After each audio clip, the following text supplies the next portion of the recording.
Welcome, everybody. Thank you for coming back to our continuing series where we talk to scholars, reporters, columnists, professors, people in academia, people in activism, people on the left, people on the right. We don't care what your perspective is as long as it's thoughtful. We're trying to bring a variety of different perspectives from thoughtful people to you, the public, so you can do something that I used to do in high school. It was cool back then, not so cool these days, but we're going to try it anyways. It's called Thinking for Yourself.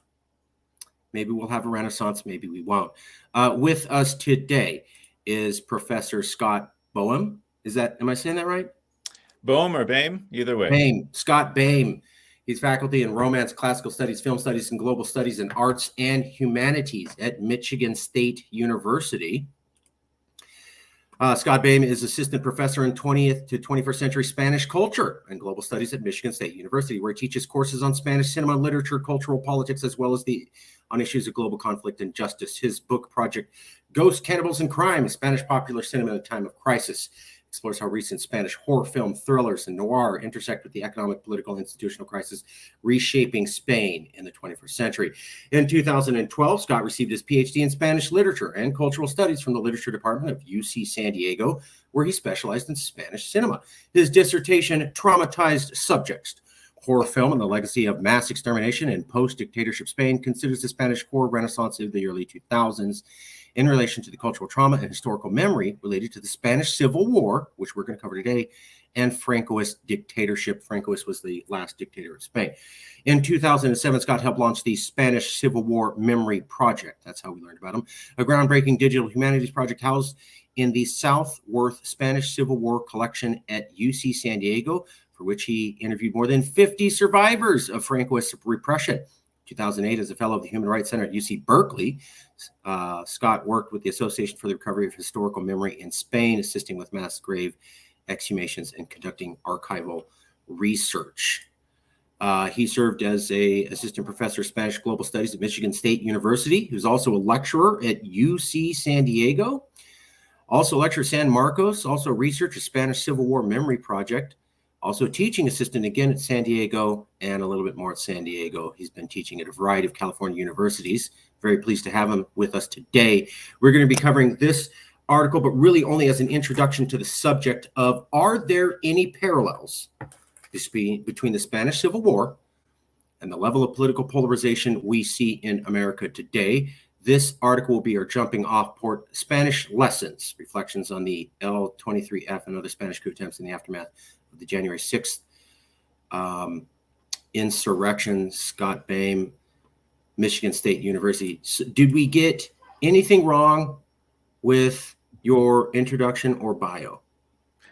Not at all. I spent a lot of time in California. I've been in Michigan for a while now. Also, in the interim, spent some time in Texas. And before that, spent a good deal of time living and working in Spain. I'm also a filmmaker as well. So I have a new digital humanities project that's coming out soon that's on basically Spanish politics since the 2008 crisis. And you might have heard of the political party Podemos that came out of that, Yep. and some of the city platforms that gained power in 2015. So I think there's some ways that might get woven into this conversation here too. Probably, yeah. I've heard a lot about Five Star and Podemos.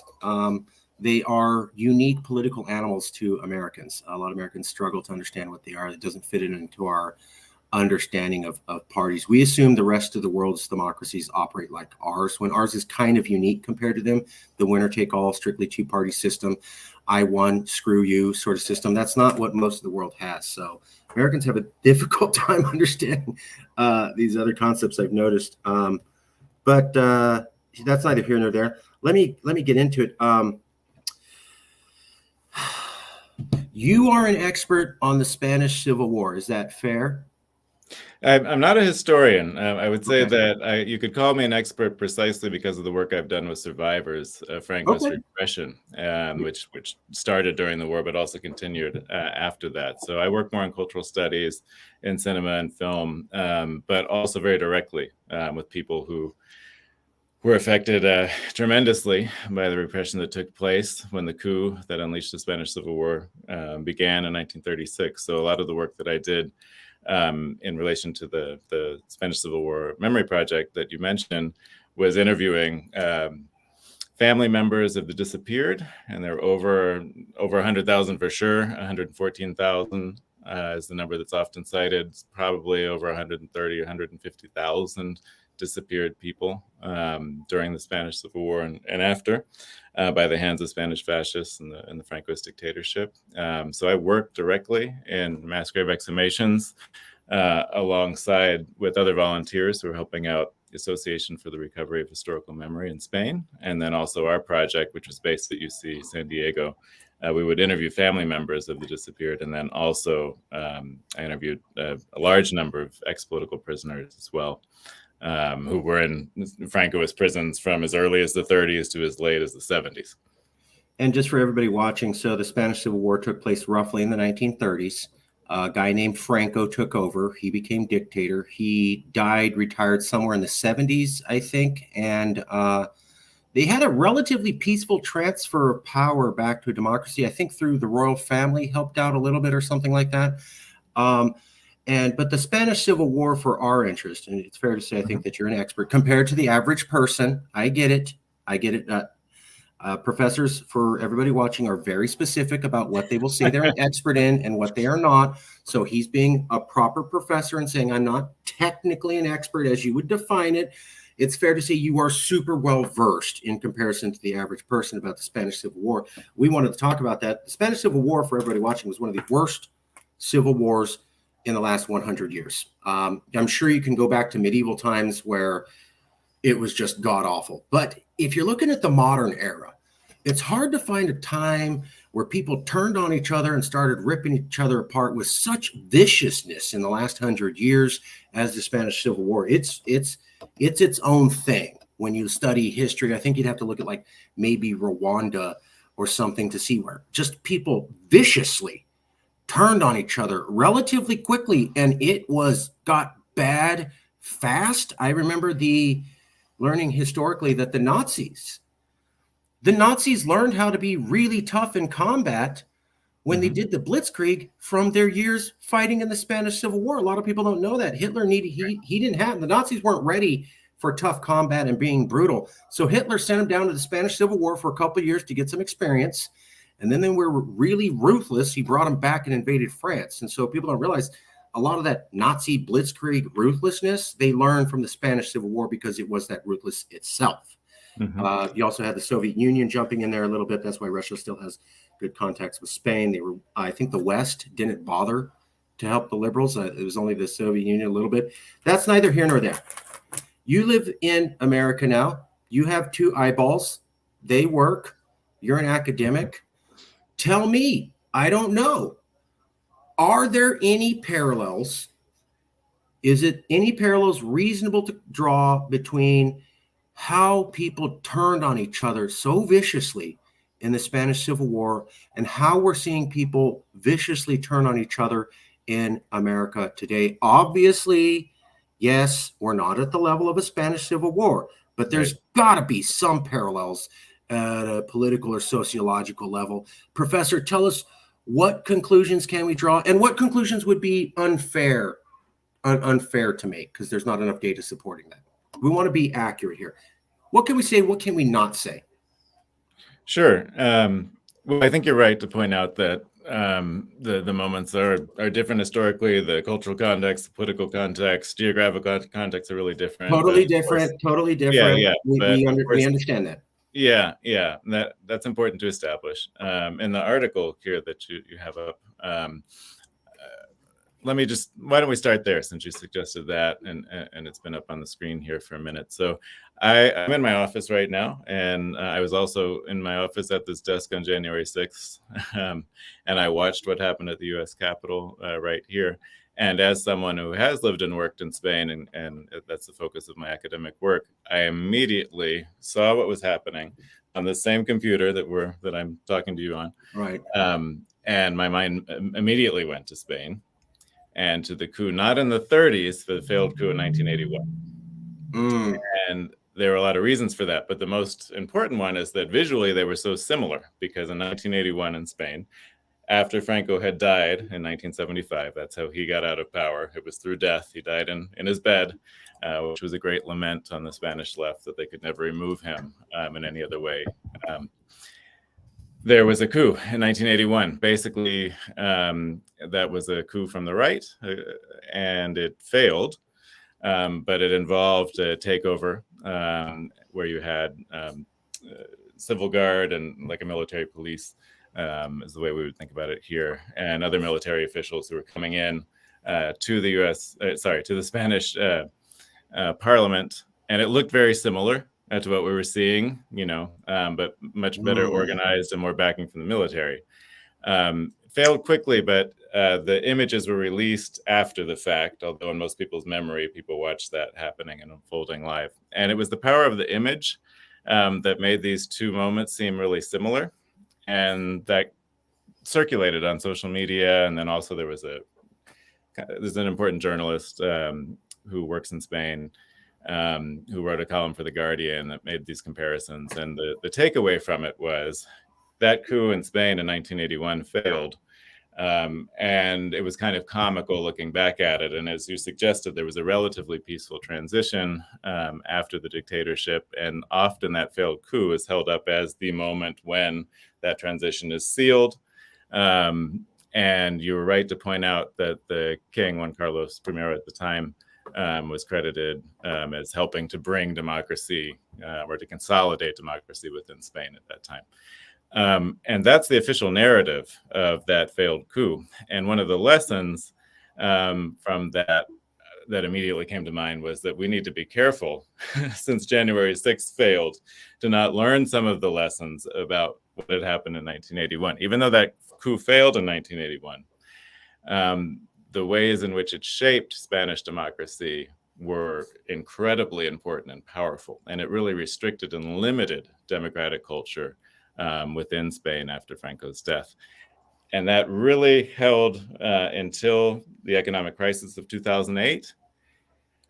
And when there were popular uprisings in 2011, which happened before the Occupy movement here. So Occupy starts in the fall of 2011. In May 15th to be precise, in Madrid and then the rest of Spain, something very similar takes place. And it's a denunciation, basically, of what had been Spanish democracy for 40 years after Franco's death. So I immediately started thinking critically about the power of the image to make these sorts of comparative associations that can sometimes give us a false sense of, well, we avoided that disaster just like Spain did in 1981, we're going to be fine in the US. Then I started to think, okay, if it's not the 80s, then there are other failed coups in Spain's history that might be more instructive. He's for the audience to follow along. What he's getting at, I think, and I'm sure you'll correct me, is, oh, you had that coup and it was a little silly and it failed. Okay, well, the thinking of it's all over and that's behind us is not true. You can have scars, vestiges from trying to get over that thing that last for 30 to 40 more years and affect your democratic system in a way that you wouldn't have had to face if you didn't have the coup. Is that roughly? Okay. That's roughly exactly. Roughly. Exactly. So no, there hasn't been another attempted coup since 1981. There hasn't been a resuscitation of a dictatorship, although the extreme right just did really well in recent elections. But what did happen was, even though it was a failed coup, it had tremendous impact on the shape of Spanish culture and politics for the next 40 years. But with that in mind, I thought, okay, well, there's a pair of other failed coups in the 1930s that might offer us some other lessons here to consider. And so the first and most obvious one that comes to mind is actually the coup that started the Spanish Civil War. So there was a coup on July 17th, 18th, 1936. And it basically failed. And that's why the Spanish Civil War became a civil war and lasted for 2.5 years officially. Although many historians nowadays say that, well, the war actually continued into the 50s unofficially. And we can get into that a little bit. And there you get into demonization and this very divided society that came out of Francoism after the war. But as you mentioned yourself, we're not at that point in the United States. There's great polarization, but we're not, I wouldn't say, on the brink of a civil war in the next few months. But we have a CIA analyst called Barbara Walter, who wrote a book called How Civil Wars Start, and she's an analyst for the CIA, and she's saying America is getting really damn close. So I don't want people to think we're out of the danger zone. We have experts saying we're not. Right. And so when I'm looking at this question in terms of where Spain was in the 30s, I would say, in my view, we're not where Spain was, in June of 1936, a month before that cruise launched. But maybe we were very close to where Spain was in August of 1932. That's what I'm getting. Yes, right there. 4 years before. Right there. Because there was a point, folks, where they were still kind of living with each other. And like, maybe I have a problem with you, but I'll still buy bread from you. And my daughter marries your guy. And then I know I don't have the level of details you do. Relatively quickly, it exploded. And they went from I'm mildly offensive to you to I will walk up and shoot you in the face. And just the speed at which you can go from one to the other is, as far as I know, to this day, it's still a historical marker. It's still something historians look at and go, that particular conflict, wow, that got bad fast. Yeah, I would say if you look at what happened in 1932, which is a coup that not many people even in Spain talk about that much. I learned about it actually for the first time when I was conducting these interviews for the Spanish Civil War Memory Project, people who had lived in the 30s and that I was able to interview. Some of the last survivors, actually, they would mention this. And it was news to me because it's understudied. Of course, the Civil War looms much larger than a failed coup a few years earlier that preceded it. But most of the tensions that led to the coup in 1932 were the same tensions that existed in 1936. They were just much bigger. The polarization got much bigger between those periods. I should say that coups were not unusual in Spain in the century prior. So in the 19th century, there were a number of coups. They actually had a different name in Spain. But it wasn't unusual for the military to step in and say, we don't like what the government's doing, we're going to take over. Also, this goes hand in hand with the fact that Spain didn't have a democratic culture until the Spanish Republic was proclaimed in 1931. Just so a year before this first attempted and failed coup. And that's the period that really we start to see radical changes happening. It's Spain's first democratic period. And you have a very traditional Spanish culture entrenched in a very strict form of Catholicism. And I know you wanted to speak about rural-urban divides that also relied very heavily on a rural base that it had. I'd like to talk about those in terms of geographic divisions a little bit too. Yeah. And also had ties to the former and lost Spanish Empire and military culture that supported that for centuries. Okay. And so basically what you have once the Second Republic gets elected through city elections, so they elect Republicans. There's various Republican parties that are Democratic parties, and the king who is in power flees, goes into exile, and you have the first democratic period in Spanish history. And it's secular. It very quickly wants to introduce educational reforms, agrarian reforms. These are the two of the biggest pillars of the project. And to create a secular society very quickly. And so they start building thousands of schools across all of Spain and in rural areas where there either were not schools or the only education was offered by the local priest. And your textbook might have been a Bible. That was about it. And so very quickly they ran up against centuries of tradition and a power structure that didn't like that power being threatened directly, and then also being threatened from, like Madrid, the capital, or from the urban areas. So there was a feeling there was an imposition of secularized European, French, German influences coming into the Spanish countryside, for example, and these were seen as outside forces, not native to Spain. And there's where you start to see some of the seeds of the initial polarization and divides that would just get bigger and bigger as the Republic continued. Thank you. I had heard something roughly about that, but I wanted to confirm with you. I'd heard roughly Spain's mostly rural, a lot of mountainous territory. There's only a few cities. There's only a few pieces of flatland where you could have the big cities. Most of it was there for farming. So you have ethnic Spaniards who are very religious, very tied to the land, very traditional. I'm doing it the way Grandpa did it, and Grandpa going back to the beginning when we kicked the Moors out, right? And then you have these cities where you have a couple, minorities or people, foreigners come and they go to conferences and they spread ideas like socialism and these new kind of European concepts. But if you're a farmer in the countryside, you're not very well educated, and you see these strange concepts to your culture always coming from the cities and always jointly sponsored by foreigners. And you begin to go, well, maybe the cities aren't us. They're them. And then the cities are like, well, we're going to push our power on you. And you're going, oh, well, I was distrustful of you. Now you want to push on me? Well, I'm going to push back. Yeah. And so I think one thing to keep in mind here is there's a real north-south division here, roughly.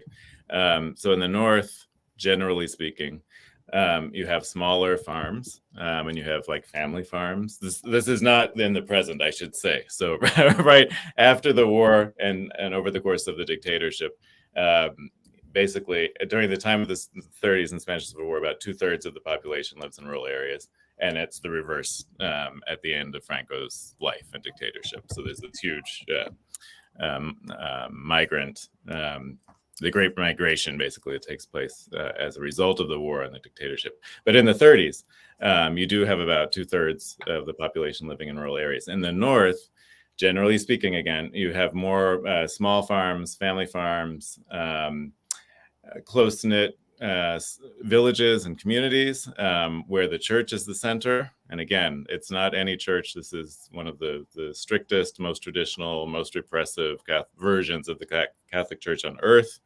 The Inquisition, you may have heard of it.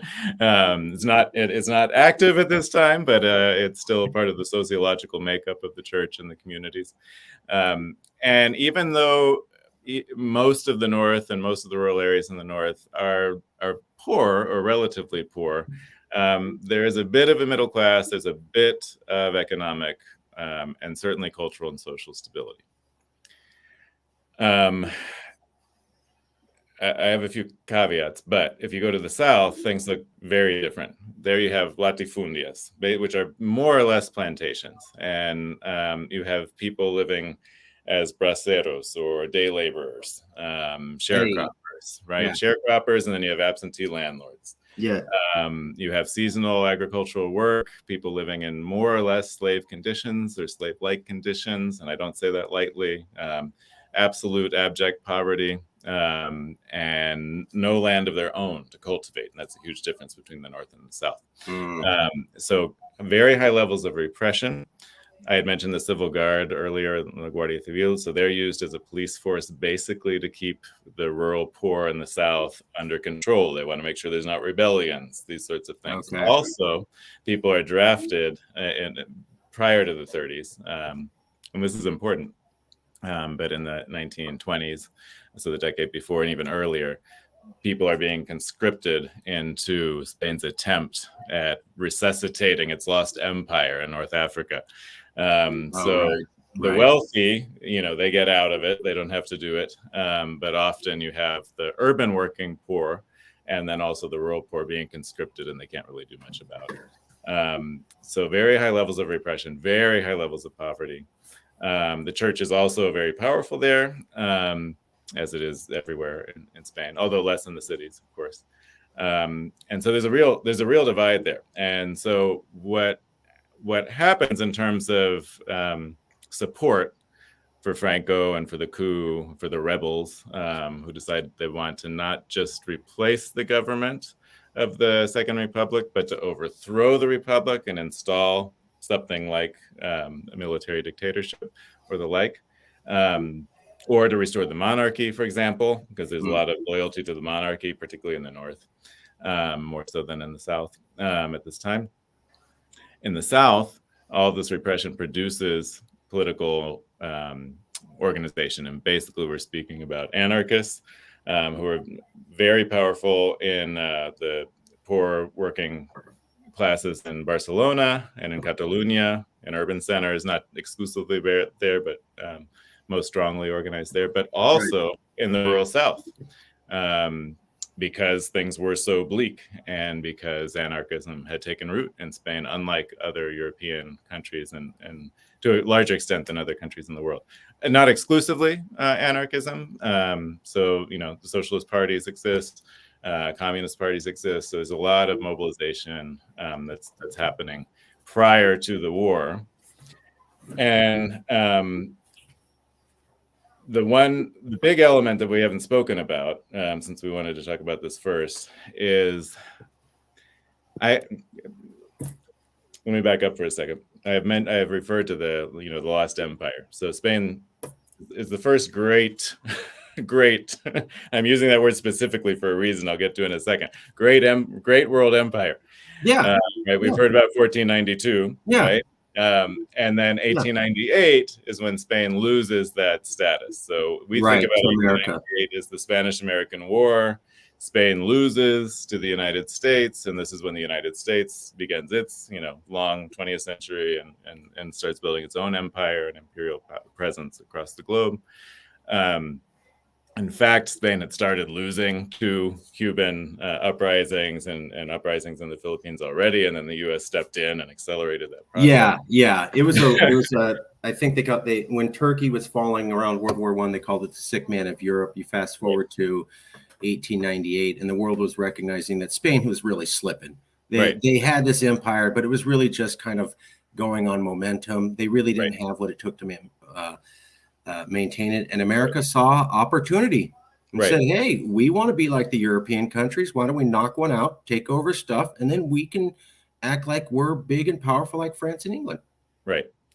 So in that period, right as Spain is slipping, as you say, and before the U.S. steps in, this is important. One thing that Spain does in Cuba is they set up some of the very first concentration camps, which are not to be confused with Nazi extermination camps, because they were not, but they were the first systematic use of concentration camps, which then the Germans paid attention to and used in Southwest Africa, and then, of course, developed and for their own uses within Europe during the Holocaust. So when the U.S. steps in and kicks Spain out of these areas, you have an enormous class of military personnel and officers, and a whole military culture that had existed for centuries, the whole colonial apparatus where people had enjoyed the privileges of those types of positions, status, economic situations, but also power. Yeah. And where does that go, right? And so it comes home for a little bit, and then very quickly it goes to North Africa, so present-day Morocco, basically.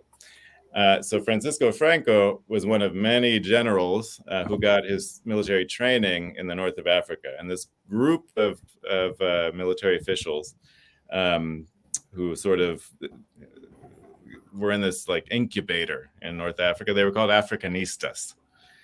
So Franco's not the only one, but he was very prominent. He was quite famous in the 20s because he wrote a book about his experience there. The Spanish Legion was formed there. And so there's a whole class of these military officers and just regular soldiers who are fighting these colonial wars after they've lost their big empire. For the most part, it's a disaster. And actually in Spain, 1898 was referred to as El Desastre, the disaster of 1898. It's not, nobody knows what the Spanish-American War was. It was called yeah, I could see. Yeah, that makes sense. And the disaster kind of continues within North Africa. And then in the 30s, when the Republic steps in, one major thing that they decide to do is to demilitarize Spanish culture to a certain extent. And one of the main ways they do that is by stripping people of their ranks and the swollen ranks of military officials. They start to cut down on them, and this is taken as a great offense, great personal offense, but also great cultural offense too. And I should also add that in the Constitution, for the 1931 Constitution of the Republic, Spain also gives up armed conflict as a way to resolve conflicts. They don't disband the military, like Costa Rica does in the 50s. They don't take that step, but they proclaim that, we're an anti-militaristic posture, we could say, which was seen as very anti-Spanish in terms of Spanish tradition by, this military culture that was quite influential and very much tied to the Catholic Church, something that began in 1492, basically. So this is all like too much for a very important sector of society. And so when I teach this, which I do every semester in different courses that I teach, it's almost impossible not to make the connection to when Trump comes in and says he wants to make America great again. Well, that's very much the ethos of what Franco and Los Africanistas were positing. They never said that literally, but it was clear that they were thinking about Spain at the time by 1936, not 1932 exactly, but certainly by 1936, they saw their country, this group of people saw their country as almost an occupied territory that needed to be cleansed. And so they introduced and used many of the techniques that they first developed in Cuba, like concentration camps, and then also different types of military tactics and maneuvers to sort of clear total territories of the enemy in North Africa. They take those first to the south of Spain and do precisely that.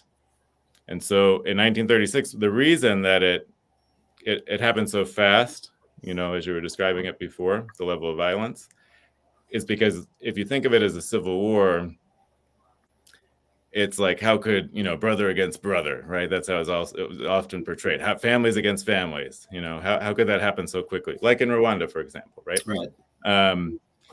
But there you have two different groups, right? Hutus and Tutsis, right? So that's it. But in Spain, it's like, how could this happen, right? Well, because by 1936, what you have basically is the African army led by Franco and other generals that were trained in this colonial context for decades coming they were airlifted in from the north of Africa into cities like Seville, and they immediately start to go to work in an extermination campaign to eliminate the urban poor, and then they start a march from Seville up into rural areas, and they try to eliminate the enemy, which is Spanish, but had already been othered and was conceived of as the anti-Spain.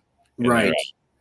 So you have, when we look at Rwanda, they lived together for a long time and then turn on each other. Yeah. You look at Syria, they lived together with a long time and then turn on each other. It's the nature of these people. And they were different ethnicities, and the Spaniards were one ethnicity, but it's still the same story of people who can live together for a century.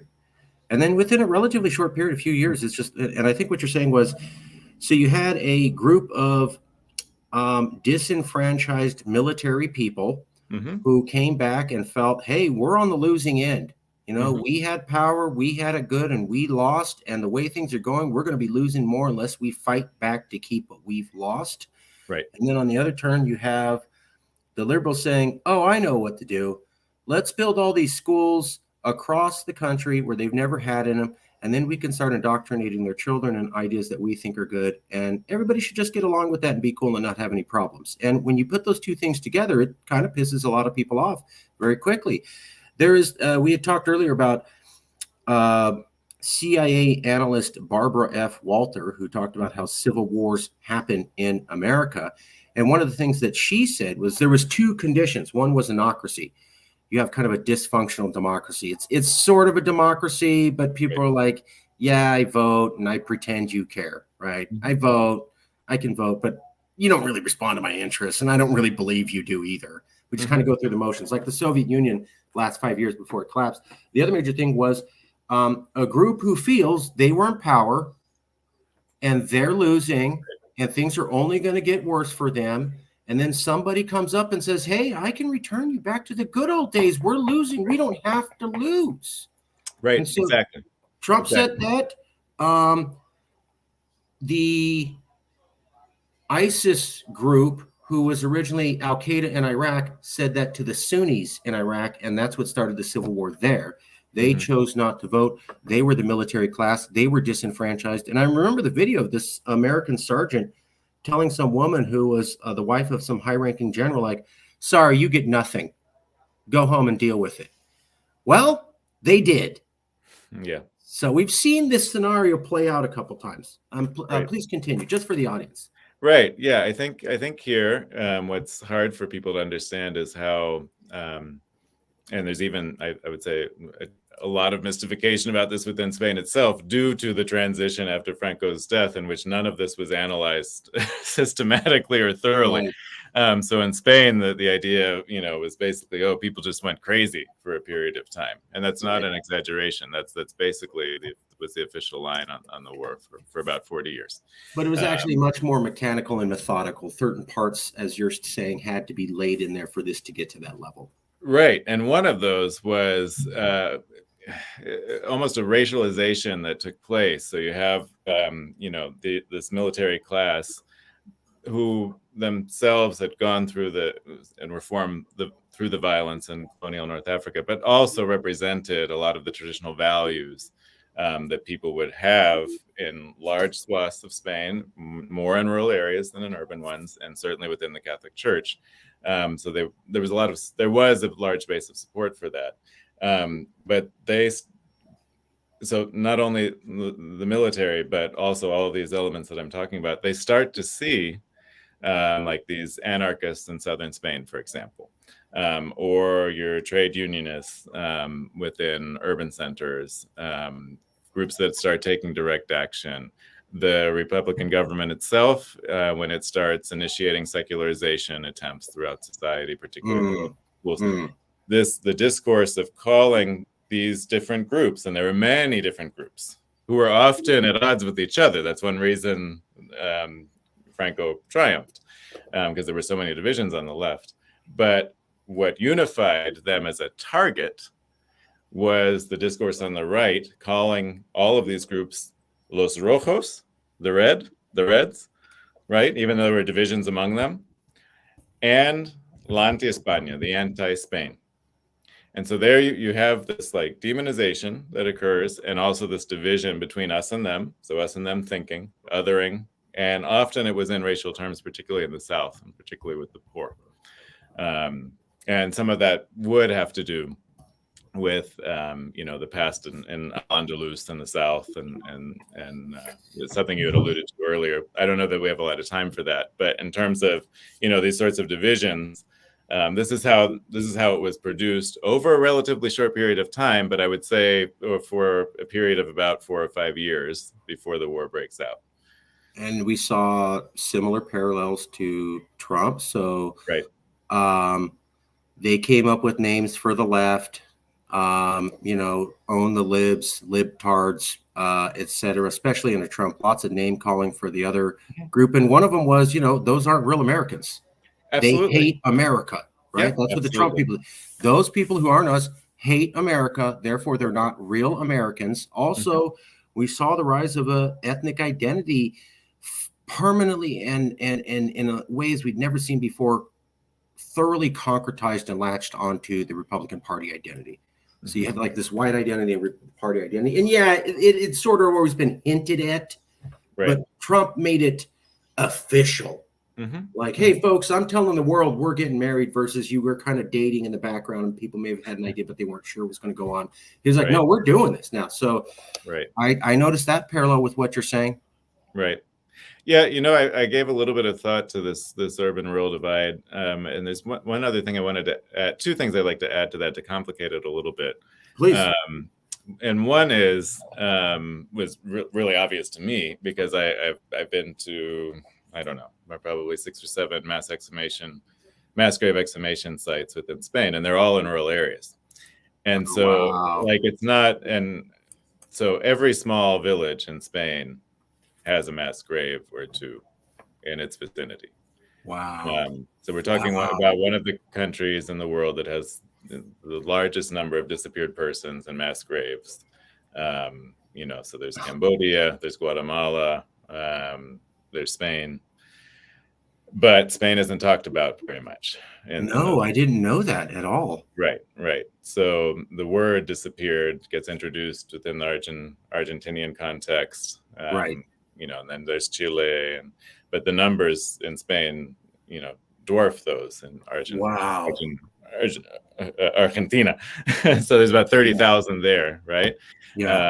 And there's about at least 114, if not 130 or more thousand in Spain. And so, I've been to many very small towns in Spain, in rural areas, and there's a mass grave there. And so it's a mistake to think that everybody who lived in a rural area was, a supporter of the coup. No, there were always, people who were affiliated with one of these, political groups on the left, whether they were anarchists, Republicans, communists, socialists, or they just belonged to a union, or they were organizing, or they showed some kind of support for what the Republic was doing. A lot of teachers were killed also. So I think that's really important. So it's not just like all rural Spain supported Franco. Yeah, totally. It's totally a complex picture, and there were different variations in different parts of Spain. Yeah, and then the second thing that I think speaks a little bit more to our present context here in the U.S. is one of the top priorities for the Republic after education, I would say, was to carry out some form of agrarian reform, which was particularly the redistribution of land in the South, so that you would have these, sharecroppers, basically, or day laborers who didn't own any land and were at the mercy, of the power structure that existed, and all these absentee landlords working on these like huge plantation systems. So the idea was to restructure that in order to improve their lives. And then also, that was the main reason, and then also build some loyalty to the Republic and, to the mission, basically, of what the Republic was trying to carry out, which was the democratization of Spanish culture and society and politics, but also to see this in people's daily lives and in various ways of improving it. And one of them was certainly through agrarian reform, and that failed. That effort failed. It was underfunded. It raised a lot of hopes. It was underfunded. The Great Depression didn't help. And there was a lot of entrenched resistance to that effort in, rural areas. People who held power didn't want to lose it. We could talk about that for a long time, but I had that in mind when thinking about what has happened in the U.S. over the past, not just a few years and way before Trump, but sort of I would say the large abandonment of rural, America, that I think goes hand in hand with Reagan's administration and ascendancy, and the type of capitalism that he introduces and celebrates, and it's not just union busting, but also I would say the decline of all sorts of services, healthcare, infrastructure. Right. Small farmers get decimated.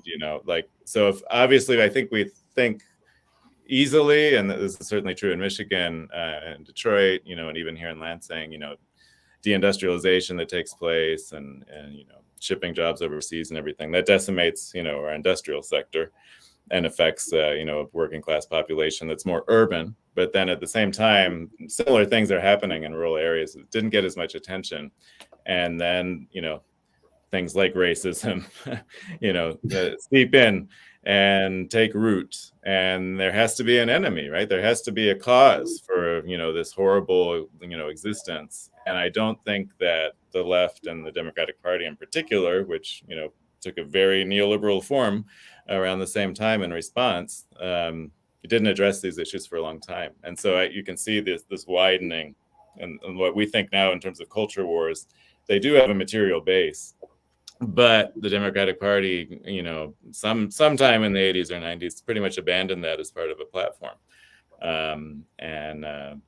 giving up on the war of poverty, certainly in rural areas, happened pretty quickly. And I think that that's a pretty important factor for where we are today. And now we're at a point where things are so polarized, the divisions are so great, people are so entrenched, there are real urban-rural divides. I see that here in Michigan really easily. I can just drive 15 minutes north of here, and the signs I see are very different from the ones in East Lansing. Now it's a lot harder to bridge those gaps, but I think it's a task we need to attempt, and I think the Spanish context is useful there to learn from some mistakes there. So you have noticed, living in Michigan, the rural-urban divide, where you're in the urban area, people kind of seem to think, maybe they're not yelling at each other, hey, vote this way, but there's little cues, coffee shops, the way that people kind of act, the way they dress, they sort of do. And you go to the rural area and it's a different type of lifestyle reflecting a different set of values? Well, I usually spend time in rural Michigan when I'm camping or driving to one of the lakes. So I don't spend a lot of time there. But yeah, you can see a lot of the Trump or Trumpism signs, and signals as you're in those areas, for sure, of course. How long have you lived in Michigan? Off and on since 2014. Was it happening in 2014? If we travel back to 2014, would you have said, wow, the moment I leave Lansing, damn, those people are really different than the city dwellers? So what was interesting, what's really interesting about Michigan is Michigan voted for Bernie Sanders, the Democratic primary in that cycle, for the 2016 election. Sure.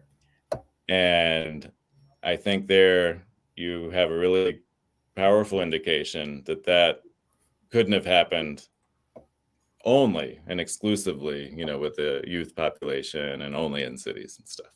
He was speaking a political, he had a political message that resonated very powerfully here, which is it's a complex state that has post-industrial sectors, and still, there's still an automotive industry here. But also a lot of rural agricultural areas, more so than I knew before I moved here. But it's a breadbasket of the Midwest.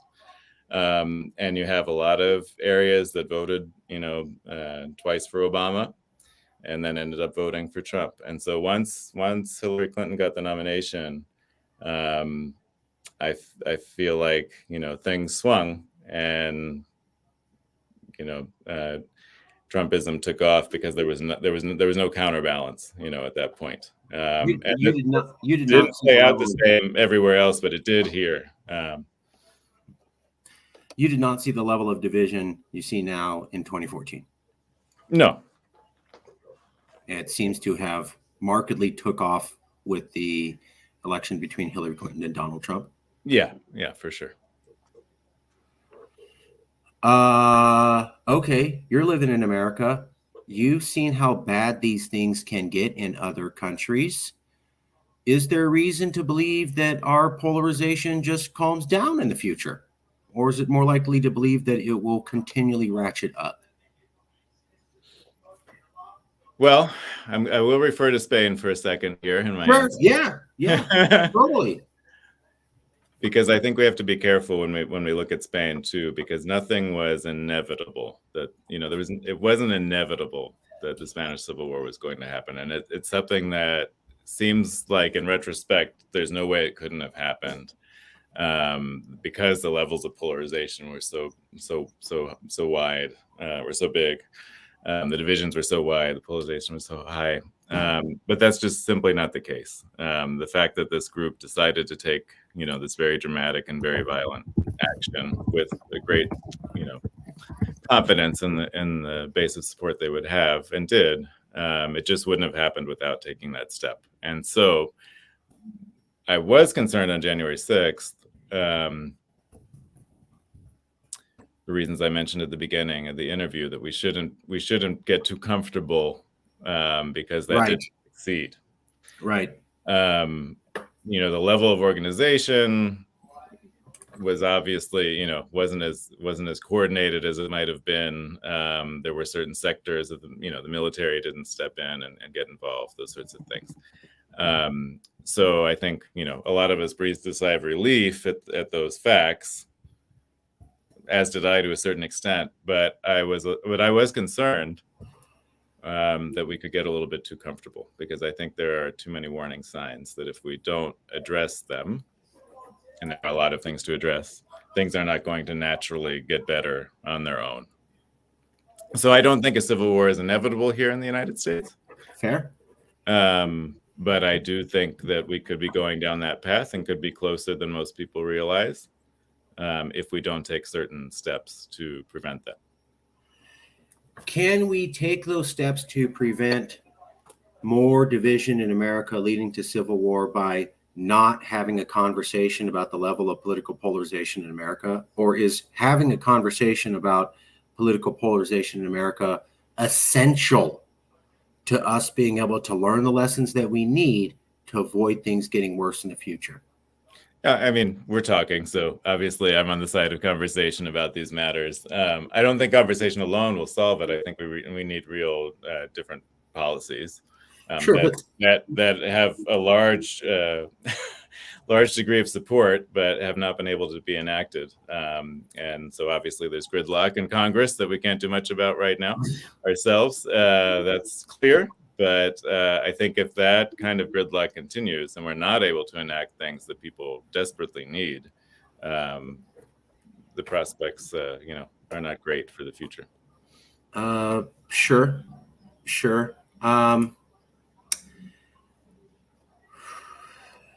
Because there was, after Marjorie Taylor Greene made her comment on President's Day that there needs to be a national divorce because the red and blue can't live together. And she was inartful, and there was a lot of data that she missed in her tweet, and a lot of people don't like her, but seems to be there was some sort of discussion there.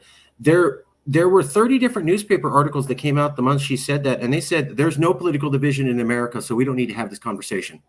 Is that smart, or is that how we get ourselves into more trouble? I do think it's how we get into more trouble. And what I'm thinking of right now is watching the Democratic Convention during the 2016 election cycle, because that was basically the message that the Democrats offered at that time. It was a long time ago. Haven't revisited for a while. Remind me, what was my their message? impression was, how do we counter Trump's claim that we need to make America great again? And basically the answer of the Democratic Party at that time was, America is great.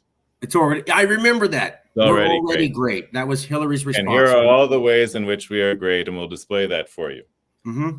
And it didn't resonate because there are real serious problems. There are very serious problems in urban centers. There are very serious problems in rural areas, and I think like the opiate crisis is a big symptom of that, and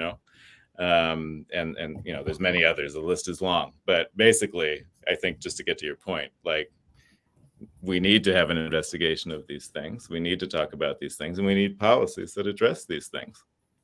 That's a brilliant point. I totally forgot about that. The Democrats did, when Trump was going, hey, we have these problems and some of you are being left behind, which was the issue. That's what got a lot of these counties to flip, was they felt they were left behind and no one cared. And he was speaking to them and, telling people who feel like they're left behind, you're not left behind. Everything's great. Shut up. And that's what happened in Michigan. That's why I mentioned that. So Bernie Sanders won the primary because what Sanders was saying is, no, not everything is great, but I have a different set of answers. My diagnosis is probably different from Trump's, but, there are a couple of points of agreement in terms that everything isn't great. I'm just going to provide very different answers, right? And I'm going to tell you who the enemies are. And these are, it's Wall Street, it's finance, it's levels of inequality that, are approaching, like, if we keep on this track, Roman Empire, statistics. Most people never say this, but I've been sort of seeing it.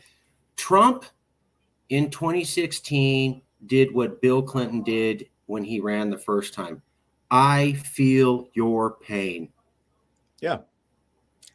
I think the difference is I think you're right, and there's a slight difference. Of course. I feel your pain, and I'm going to magnify your anger. Yes. Yeah. Clinton and Trump had very different proposals. Clinton was I feel your pain. We're all Americans, and I'm going to Mhm. try to be a president to everybody, even those Right. who didn't vote for me. Right. Trump did not have that message at all. And, Like some of us are on our team, and everybody else ain't on our team, and screw them. and the audience was different, right? Who was Yeah. Clinton speaking to, and who was Trump speaking to?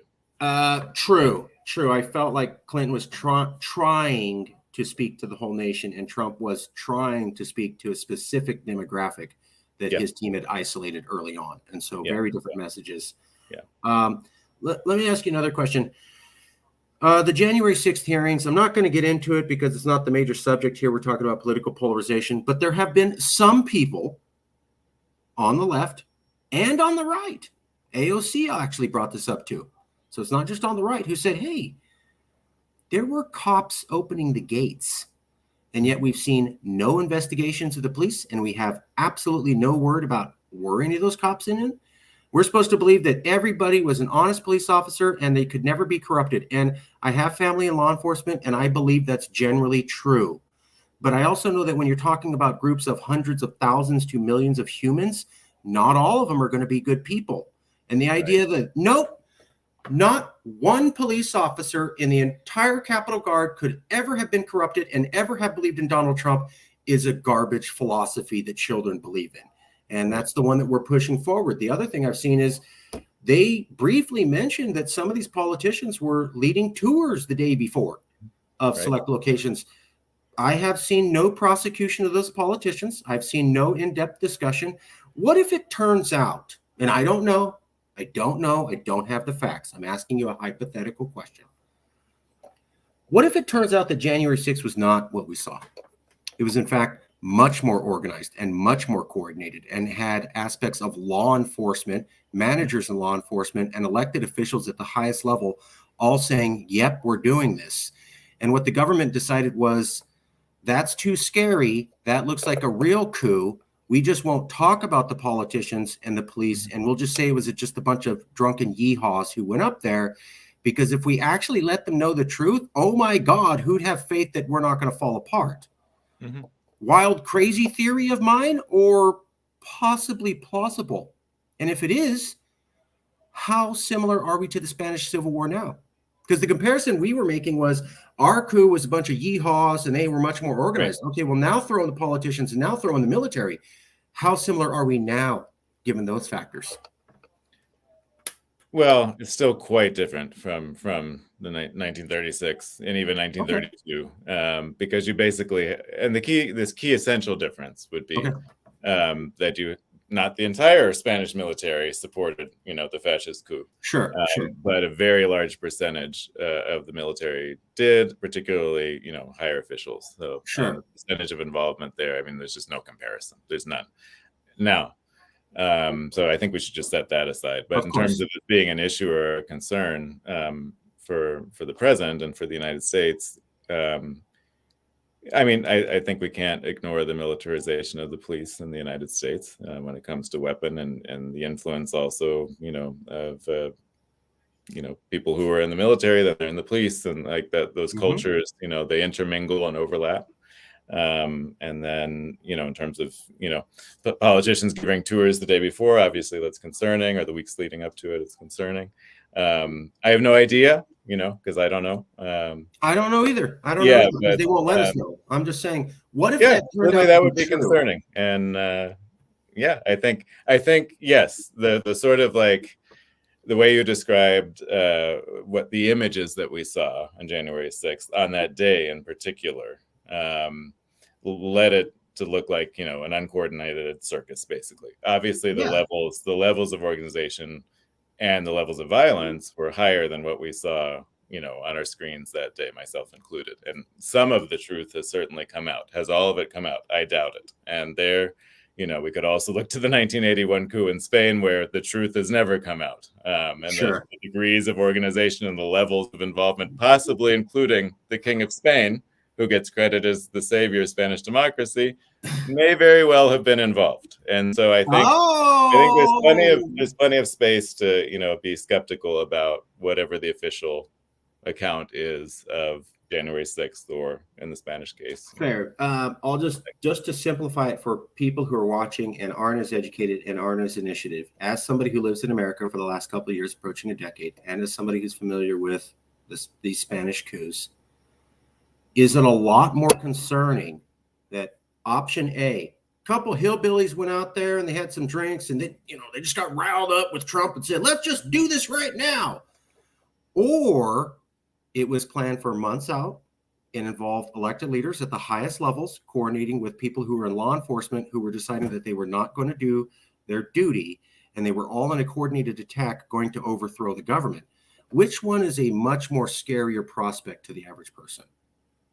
Oh, I think the answer to that is clear. I mean, what I would say is that even without knowing those details, of course, there's reason to question and to consider those things. But I think in addition to that, I took the position fairly early on that in the summer before this, Trump was basically himself trying to orchestrate what we would call a soft coup.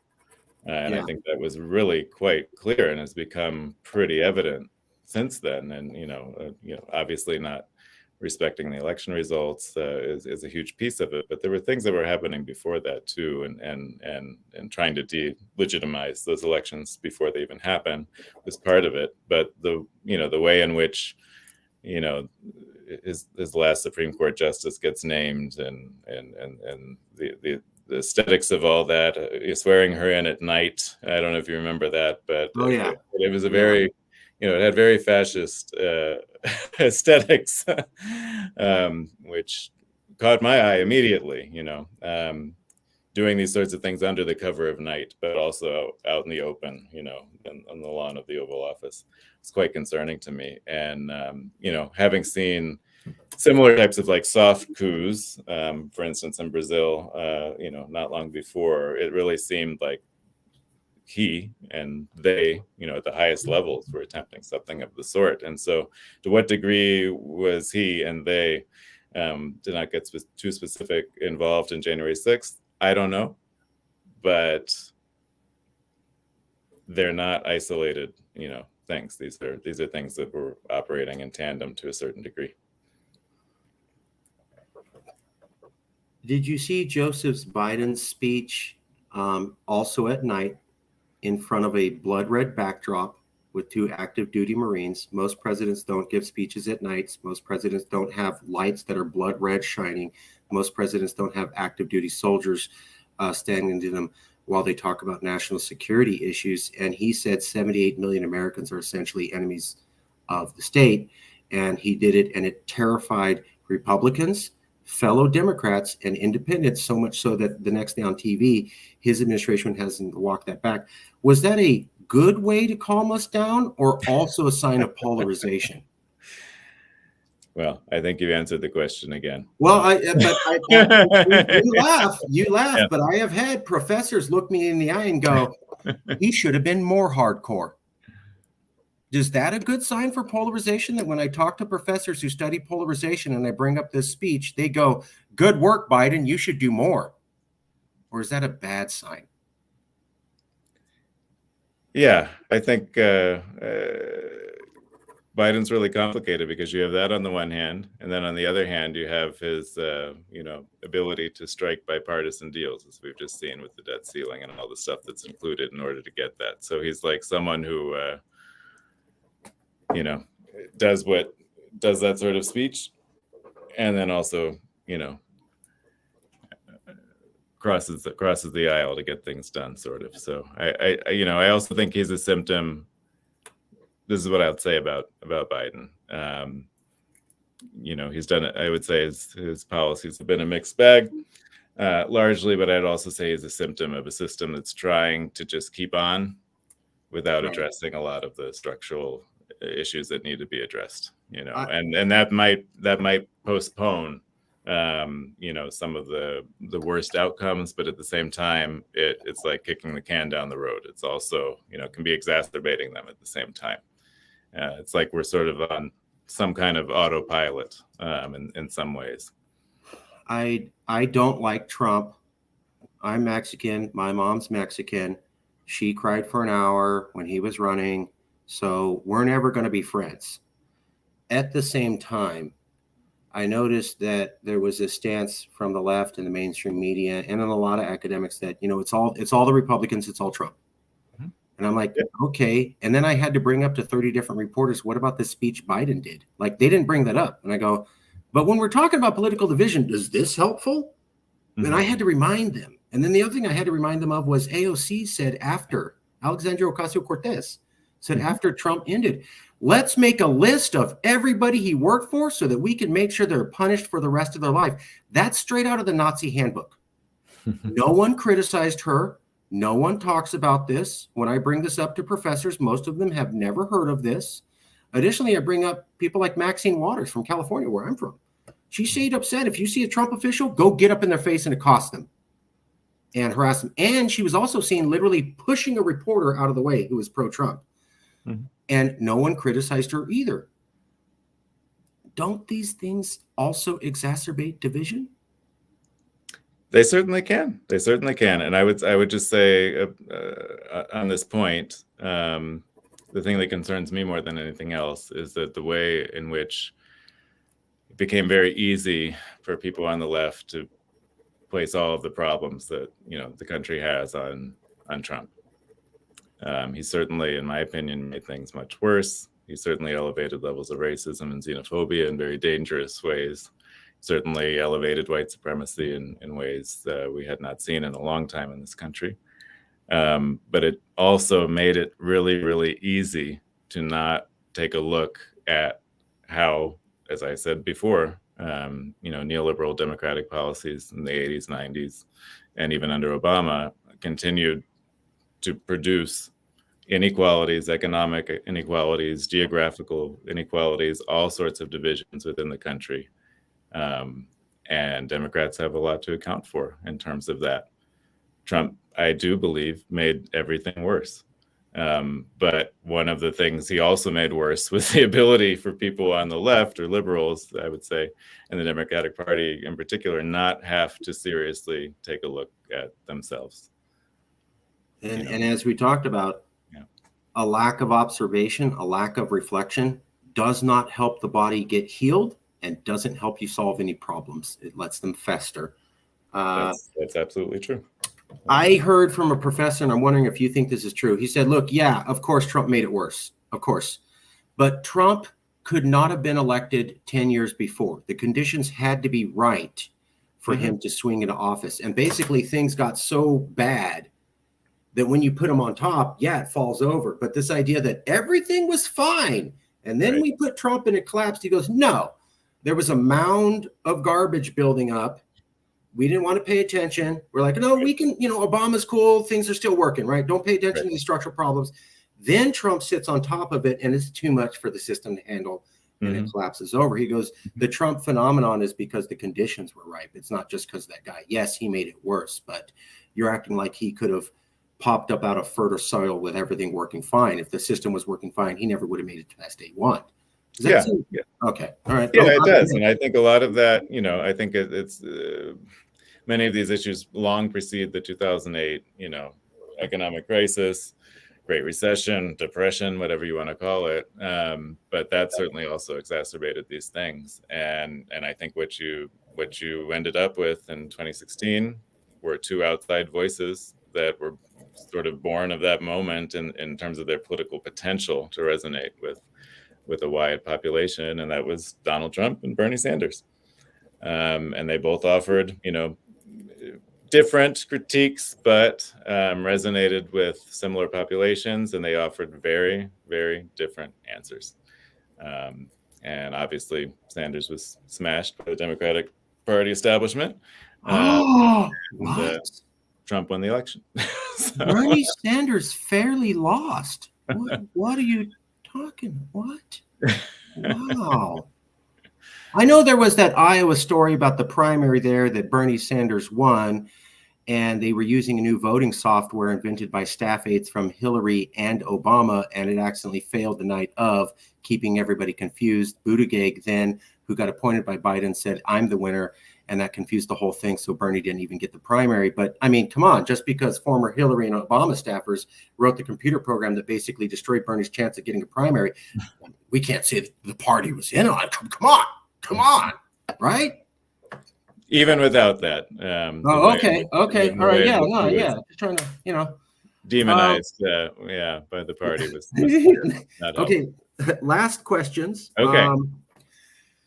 I hope you found that this was a fair interview. This is not gotcha journalism. We may have asked some tough questions, but we didn't try to surprise you or catch you off guard. Do you know anybody who might be interested in having a discussion about political division in America? Let me think about it. Get back to you. Yeah. Let me think about it. Get back to you. All right. I'll send you a copy of the video in a few hours. Marjorie Taylor Greene said her statement, "We're too divided. We're too polarized. We have to have a national divorce." In response, 30 different newspapers reprinted a quote from a Utah governor who said, "Oh, Marjorie, we don't need a national divorce. We need marriage counseling." Yeah. Not one of those newspapers, 30 of them, defined it, although they reprinted that as a great solution. What does marriage counseling look like for 300 million people who are as polarized as we are, to levels that somewhat appear prescient to the Spanish Civil War levels? Who does that? How does that work? That's a tough question. No one bothered to define it. No one. Well, all printed. No one defined it. I'm not sure if this is, I'm not sure accepting Marjorie Taylor Greene's framework is the best answer. Sure. The statistics on marriage counseling are not great to begin with. Well, this was someone in rebutting her. Two people. I know. This is somebody going, "You're stupid. We need marriage counseling." Right. Who is that person? Right. How do they do that? Is it AOC's going to bring all the Republicans together, or Trump's going to bring the Democrat? I mean, is it Biden who said 78 million Americans are enemies of the state? Who does this? Right. But again, I understand the response, but it's a reactive response to a particular frame that I don't think is very helpful.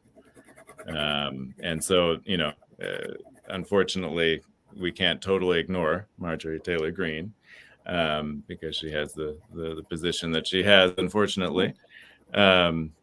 But at the same time, I don't think we need to accept her terms of debate.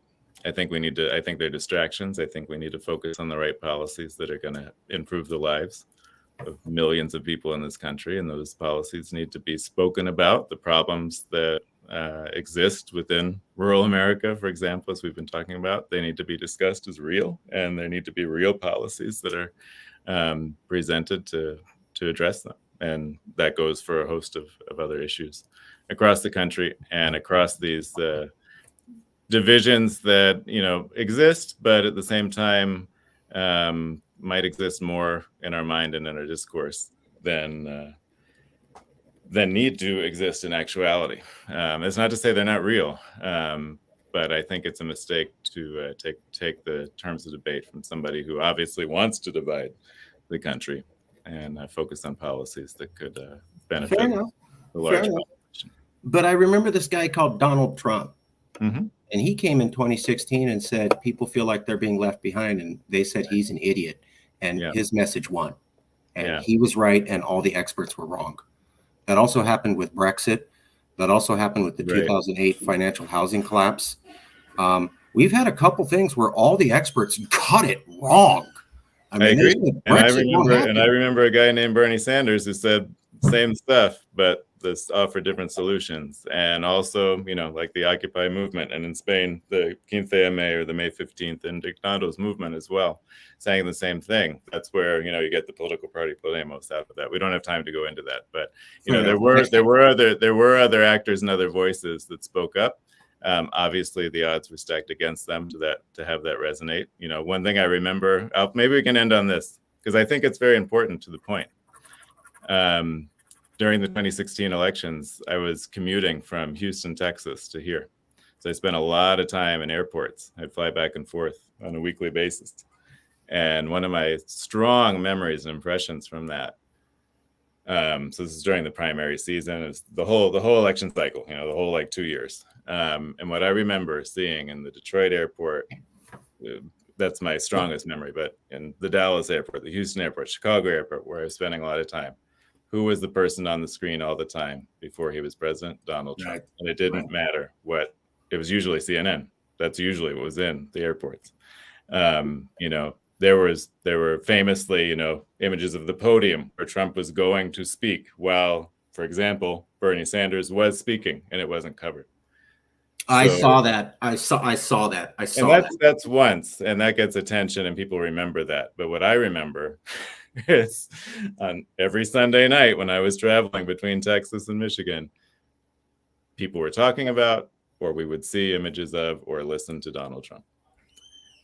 So that was good for CNN. They were very clear about that. Very recently, they just did another town hall with him. So, you know, the collusion and relationship between, you know, the political establishment and mass media, you know, and certain politicians and not others is very clear. And you know, so Marjorie Taylor Greene gets a lot of media time now, which doesn't mean that we need to accept her frame, you know, or that we should be giving her that much attention. Fair. My last question typically is, do you have a thought that you want to leave people with 5 days from now that they can't forget? I think your last thing you said was a pretty good answer. If you want to give a different answer, you're not you, you're not me, you're a random person. You've never met them. You can't even imagine them. They're watching this video. They said, wow, there's a lot of good material. But 5 days from now, they're saying, there was this one thing this professor said, and I can't get it out of my head. What is that? I do. Yeah, I do. It's not Okay. It's not me, but I'll share a quote, and I think it's relevant to our conversation. You know, and particularly relevant, I would say, in terms of demonizing the other side, whoever the other side is for you. Yes, okay? perfect. Because I think that's a lot of what you're getting at here. And it's so not everybody might like this, and I'm going to paraphrase, but it's a John Lennon quote, which is basically, if I remember correctly, we're all responsible for what's going on. You know, but I'm paraphrasing, but you know, we all have a role in this. And it's really easy in moments of political polarization to point the finger at the other side, whoever the other side is. And, you know, point your finger, you've got four staring right back at you. We are all responsible for what's going on, maybe to varying degrees. There are some people who might be more responsible, but we all have a role, which also is empowering because there's also something we can do about it. That was pretty good. I thought the answer you gave before that was pretty good, but that's also pretty good. Thanks, James, for making some comments out of the comments area. We'll leave it there. Professor, I will email you shortly, and thank you so much for coming out here. I appreciate it, and I hope you felt that this was a fair interview and we didn't try to trick you. I did not feel tricked. Yeah, okay. Thank you. Awesome. I enjoyed talking to you. I will email you shortly. Thank you. Okay, bye.